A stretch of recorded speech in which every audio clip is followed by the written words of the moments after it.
kwirirwa mwese mukurikiranira hafi ibikorwa bya Fiatech Company Limited cyangwa se Fiacre Technology. Ni ibikorwa bigiye bitandukanye, kwigisha imashini, gusobanura bimwe byinshi bitandukanye mu bijyanye n'ikoranabuhanga.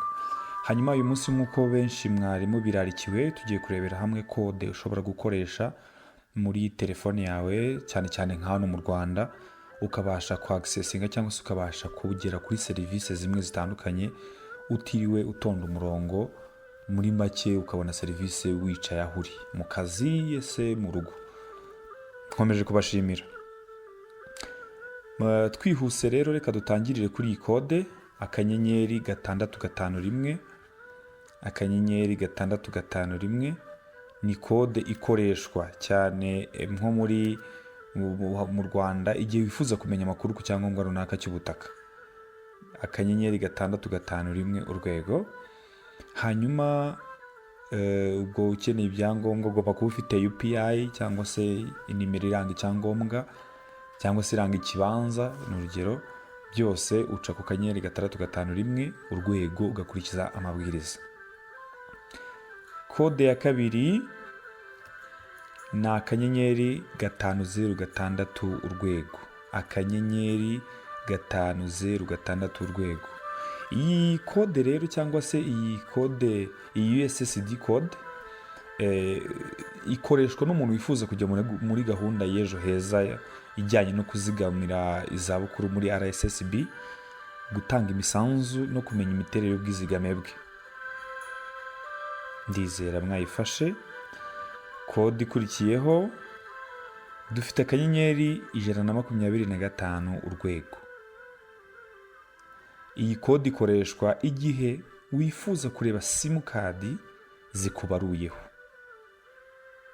Igihe wifuza kureba simukadi zikubaruyeho ukanda *125 urwego ugakurikiza amabwiriza. Kode ikurikiyeho ni *909 urwego. Iyi kode ikoreshwa ukeneye cyangwa se ushaka kwinjira muri serivisi zijyanye n'irembo. Mu Rwanda tuzi ko ariho dushakira serivisi nyinshi, kandi mbashishikariza gahunda ya byikorere. Mujye mumenya kubyikorera. Serivisi z'ibyangombwa ukenera muri etat civile, mu irangamimerere, ujye ubyikorera utagombye kujya ku mu agent. Kode ikurikiyeho ni *800 urwego. *800 urwego, ubundi ukemeza. Iyi kode ikoreshwa ku muntu wifuza gutanga imisoro muri Rwanda Revenue, cyangwa se igakoreshwa uri kwaka icyo dukunze kwita purchase code. Ni kode uhabwa wowe muntu ufite IBM ugiye gutanga fagitire ku muntu ufite TIN number.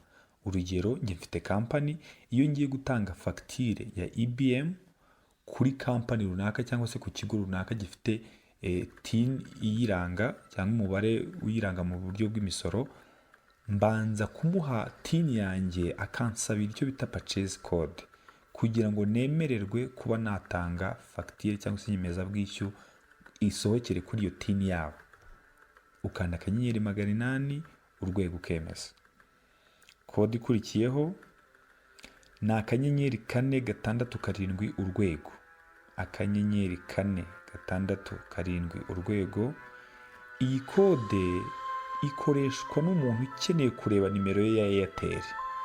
Igihe utazi nimero yawe, umuntu ayikwaza cyangwa ugiye kuyikenera mu buryo runaka, ukanda *467 urwego ukemeza kuri ya simukadi yawe ya Airtel.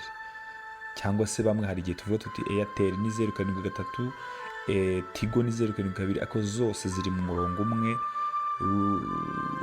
uzi kontrola, cyangwa se boss ni umwe witwa Airtel. Ni gutya ubireba. Kode yindi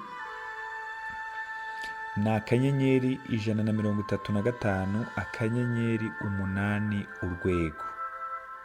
*135 8 urwego. Iyi kode rero uyikoresha wifuza kureba nimero yawe ya MTN. Igihe umuntu akubajije nimero simukadi, iki nicyo utarafata nimero mu mutwe, ni uku nguku uyireba. akanyenyeri 135 urwego, akanyenyeri 8 urwego.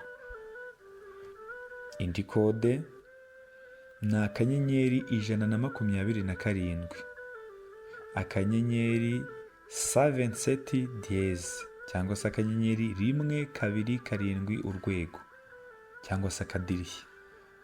Iyi rero umuntu uyifuza aba ashaka kureba niba nta mafaranga y'ibihano, icyo dukunze kumva ngo bamwandikiye contravention. Ni amafaranga ushobora gucibwa na polisi bitewe n'amakosa wakoze.